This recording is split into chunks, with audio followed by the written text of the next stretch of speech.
Hey guys, so Brian here. Just want to do a real quick video on something that kind of goes along with all this, the precious metals and kind of getting into the fiat system and just kind of give a little idea. I know a lot of people that are probably into precious metals.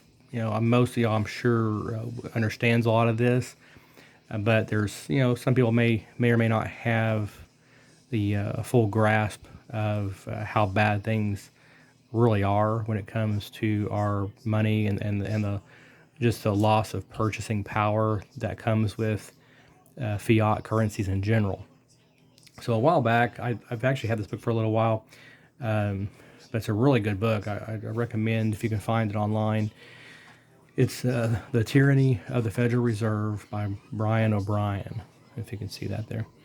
And I think in this, the picture on the cover really says a lot when you see the Federal Reserve System and how these octopus arms are kind of going around grabbing everything. So it really kind of shows how everything's corrupted, by this evil system. Okay, and I wanted to read some stuff in here as well. A couple things I just wanted to read.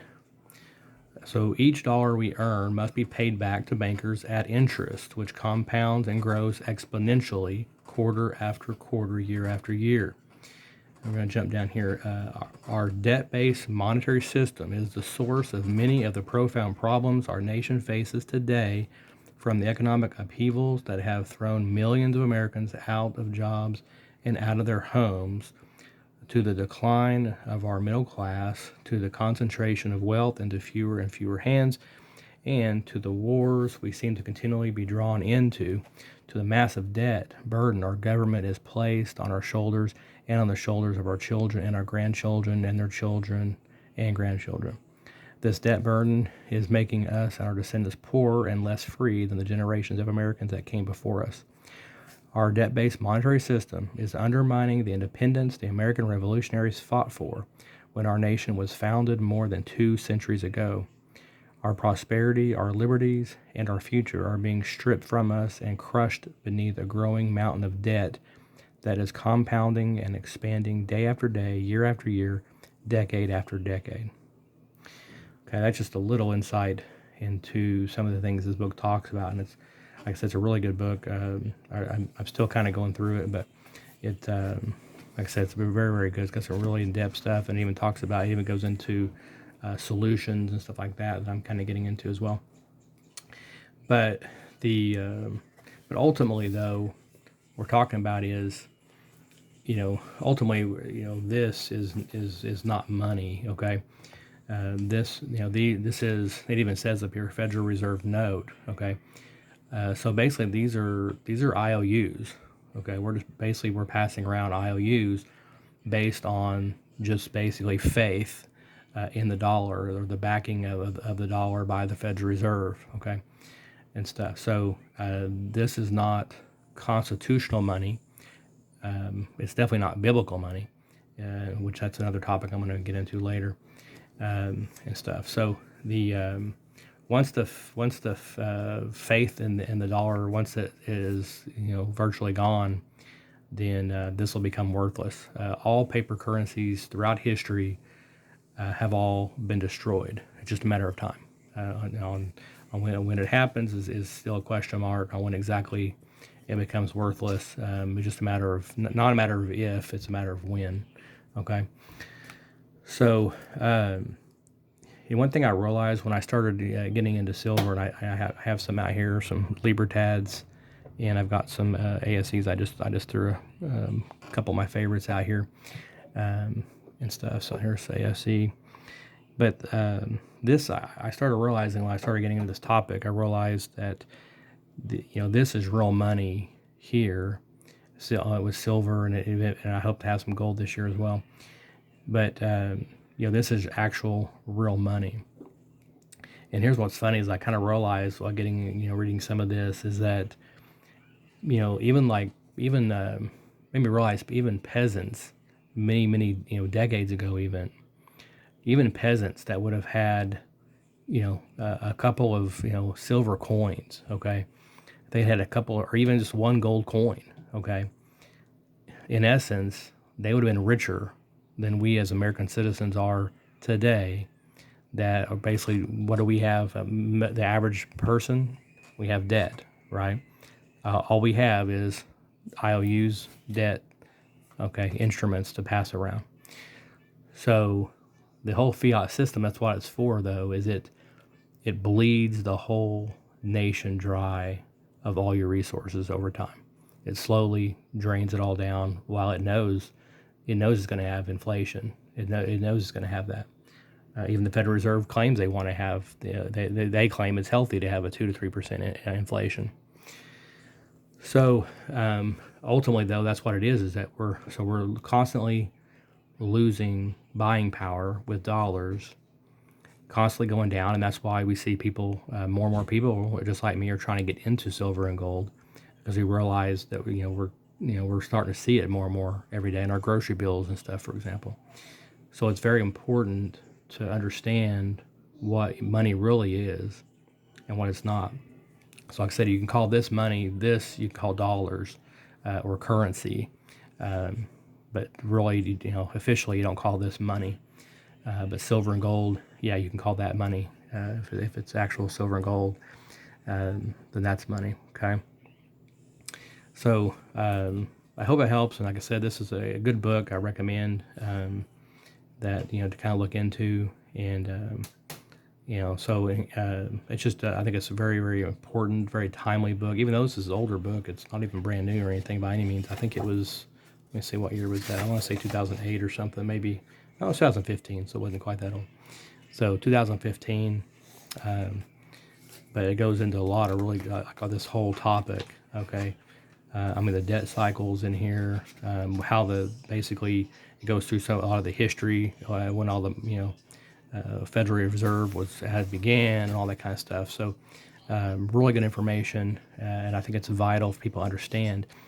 And we must understand too that under the Constitution of the United States, silver and gold is still the only legal tender. Okay, this is not even constitutional technically. This was done outside. The Federal Reserve is not it's actually an outside organization, outside the government even. So this is something that was allowed when they allowed the Federal Reserve and all that to operate. They passed all that, they did it legally. They passed the laws and all that to let the Federal Reserve do this to generate the money. And of course, defenders of this fiat system, they will claim there's no other way to operate a government without some sort of paper money. That's kind of would be one of the defenses that they would often use. There's no way to operate. Well, I would say that's false, because it has happened for many years. It's happened. The problem is you can't do it and steal the wealth of the nation. On top of it, you can't steal this from the people: silver, gold, real money, oil, pressure, any kind of property rights, land, basically, those kind of things. The banks can't take this from you unless they give you something in return. Well, what better than to give you some worthless note or IOU, give you this and force you to exchange this for this, right? And so as a silver stacker, we're reversing the process. We're saying, no, I want to take this worthless stuff and invest as much as I can in real money, real assets, okay? And you can also count, real estate can also be counted in there as an asset, especially land, I would say. Of course, right now, like, home prices are skyrocketing right now. Eventually, those will come down again too. Some are predicting by fourth quarter, real estate bubble might pop again here in 2021. But I'm definitely no expert in any of that and stuff. So, and I'm not a financial advisor either, by the way. This is just my opinion and experience in reading a book here. But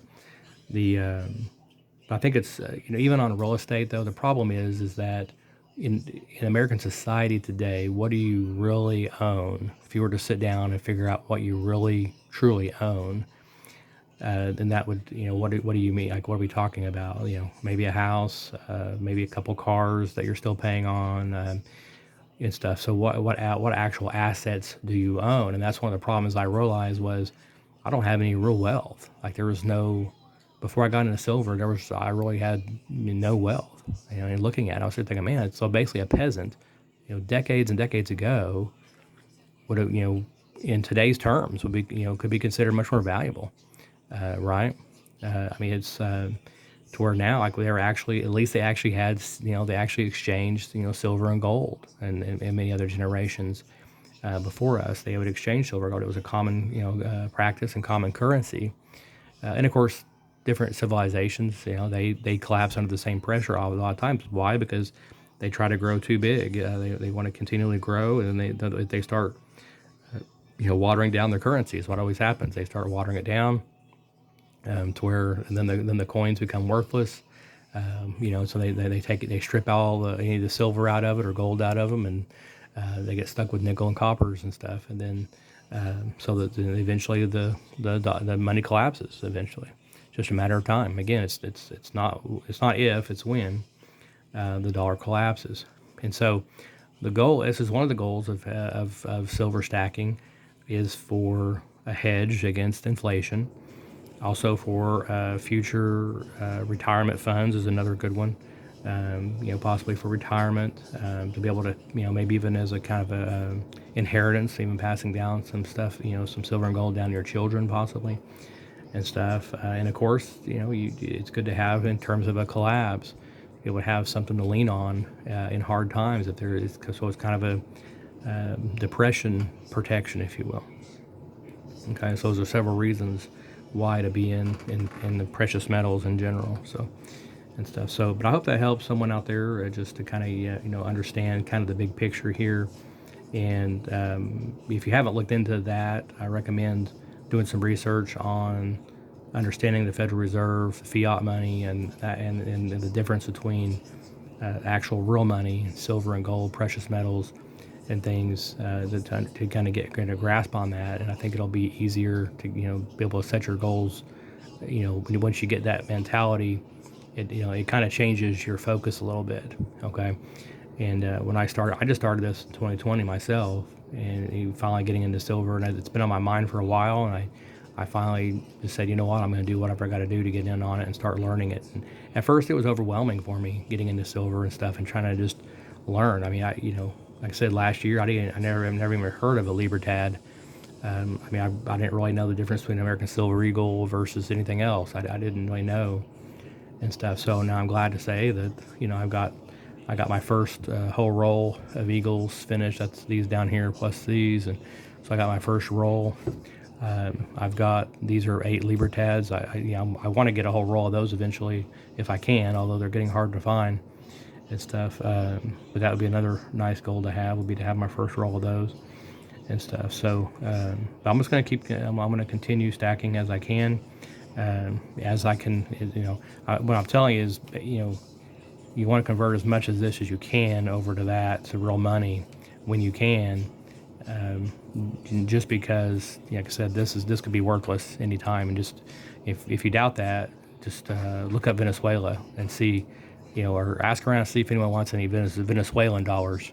See if anyone wants any of those. I bet you'll have a hard time finding anyone that wants it and stuff. So, but yeah, throughout history, that's the dollar, the fiat currencies always collapse. And so, it's about protecting for yourself and your family. What are you going to do for a backup? Okay. And like I said, precious metals to me is that kind of hedge against everything. Okay. All right, guys, I won't make this too long, but keep on stacking. Talk to you later.